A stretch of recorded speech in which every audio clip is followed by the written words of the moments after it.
Hey everyone, it's Justin. Thanks for watching. In this video, I can't believe it, I just did one on Alignment Planner Workspace and I'm already back with an update. So if you haven't seen the first one, check out the link above. ServiceNow released version 4.0 of Alignment Planner Workspace on May 5th. So I've got the up to speed, got it installed so I can show you what's new and kind of leave off or pick up where we left off in the last video. So you'll notice right away, or maybe not, that the menu has changed over here. Actually, we didn't have the menu before. So when you landed in Alignment Planner Workspace, you just saw the roadmap. So we have two new features they've added, Goals and Backlog. But there's some new features on the roadmap that I want to show you before I move away from it. Number one is some visual cues around dependencies. So in this case, I've got an exclamation point saying there's a dependency on the sales performance dashboard. And the sales performance dashboard, if you notice, is actually scheduled to start after this particular project or demand is kicked off. So it's seeing a conflict around dates and times for that particular one. If you wanted to set a dependency, right? So let's say this sales pipeline predictive analysis, we can actually change what it's dependent on by coming in here in this new menu. So all this is new over here on the right hand side. And I can go and I can say, hey, I'm going to go more and then dependencies, and I can add a dependency for this particular domain. Now, if I wanted to make it dependent on something that's showing on here, I would pick a particular planning item, and planning items are what shows up in the Alignment Planner Workspace. So let's say this sales pipeline predictive analysis also depends on the sales performance dashboard. So we'll just pull that up. Looks like there's two of them. It pops in the planning organization. I hit save, and now I have a dependency between those two things. So you'll see again, we've got exclamation points indicating that, hey, there's a dependency between these two things, but something's wrong. It's out of order. But we need to, there may be some conflicts for those two dependencies, right? So bringing this to your attention. You also have some different ways to view those dependencies. So on the left or the right hand side, I'll move my head out of the way. You see down here on the bottom right, dependencies. We can view the dependencies. If I turn that off, they go away.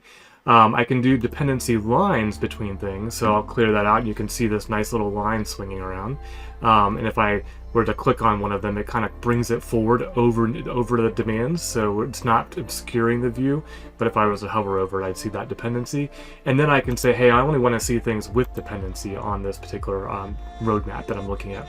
So that's some personalization there between those things. Now, what does it look like if we were to go fix that, right? So this sales performance dashboard, let's just take this sales pipeline and just move it down to start, maybe in August or something. So now we've actually cleared up the red exclamation points between the two dependencies, and we see that dependency number one is between these two things. Now, if I wanted to fix the one at the top here with the exclamation point here, I could just drag this to start before the sales performance dashboard, actually just start after it. So if we bring it forward here and start it after that happens, we should see that actually clear up. Nope, it's not clearing up. So let's take a look at that dependency and see what's going on. So we're dependent on the sales performance dashboard, and it is in conflict. Not sure why there, because I moved it forward in time. So we'll just go ahead and I'm going to say delete that dependency between those two things, and now we'll no longer see that dependency between those. So we've got a dependency still there that we built, but I've gotten rid of the other one that was given that red exclamation. Last thing on the roadmap before we move on to goals and backlog is filtering. So now you can come in and apply a custom filter for what's showing on your planning hierarchy roadmap. So if you come down here to the bottom right, there's a new update filter button. We can click that and it'll bring up the filter in the middle, and we can add anything we want. We'll just say the CapEx, the budget, all the stuff we know about these particular planning items. We've got all these filters that we can run. And of course, it being ServiceNow, you can walk to other things within the platform, other tables that are related to the table we're looking at in order to apply that filter. So roadmap got an update, nice features to have there, dependencies, seeing things that are dependent on each other. That way, when you're moving around the roadmap, you know what the impact is. Let's take a look at a couple of other things. Goals is something new to San Diego. They introduced the goal framework. Well, now, instead of managing your goals like I showed in a previous video through the classic UI, and now we can do it within Alignment Planner Workspace. So this is brand new. This did not exist at all before. If you look here, I've got not just my goal, but also my targets. I showed that in the previous video as well, where we can set targets and see how we're progressing towards our goal and what that percent complete is. If we were to click on one of these, it does swing open, also behind my head, a panel to actually look at the goal. We can jump into the full details from that panel and see all of the stuff that's associated with that goal, the targets, any sub goals that would have been created underneath this particular goal, and any aligned work. So what projects, demands, epics, and stuff has been aligned to that particular goal. So we can see all of that in the details tab, or I can come back and just look at the panel that's showing there. So I've got that there on the right hand side. I can also see comments and attachments for that particular goal as it's showing up on there. And if I wanted to edit the actual work items from here, you can see there I've got a button that's going to pop open and I can edit the work items associated with this particular goal. So we saw that same demand and project when we looked at the full details there.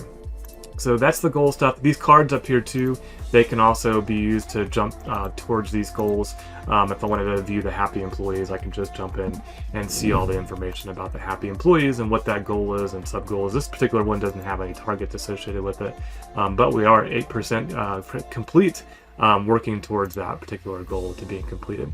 Last thing here, I'll just show you can hide this for the organization goals, and you can change the planning periods, what period you're looking at for these particular goals, and we can create new goals directly from here. So we can get started, we can associate a parent goal, put a name on it, all that stuff right here from Alignment Planner Workspace.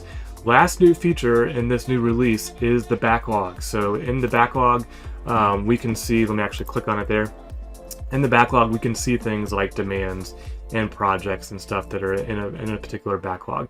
So we've got this nice little group by feature up here at the top, and I had it pre-filtered by planning items. So go ahead and remove that filter or that grouping, and we can see now here's all the different projects, different demands, their dates and times. We can of course change what shows up on this particular view. If we go to our settings here, yeah, you can see that mostly behind my head. We can turn things on and off, and we can shade the alternate rows if we want to see things, you know, a little bit differently when we're looking at it.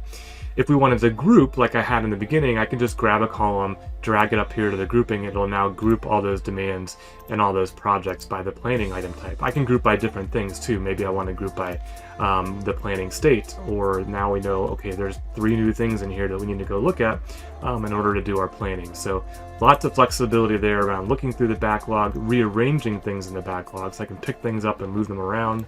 I can click on them and open them up and view all the details that I might want to see about that particular demand, relationship to goals, milestones, what it's dependent on. Remember, we made those dependencies on the roadmap earlier. So tons of new features in Alignment Planner Workspace. I think I covered most of them, but just your takeaway is new goal framework now available in Alignment Planner Workspace, an enhanced backlog for you to work through all the things that are in the backlog and start doing that planning, and then changes to the roadmap as far as dependencies and filtering and what you're able to do on that particular roadmap. I hope you found this video helpful. If you did, please like, please subscribe, or share it with somebody you think might be interested. Until next time, I'll see you on the next one.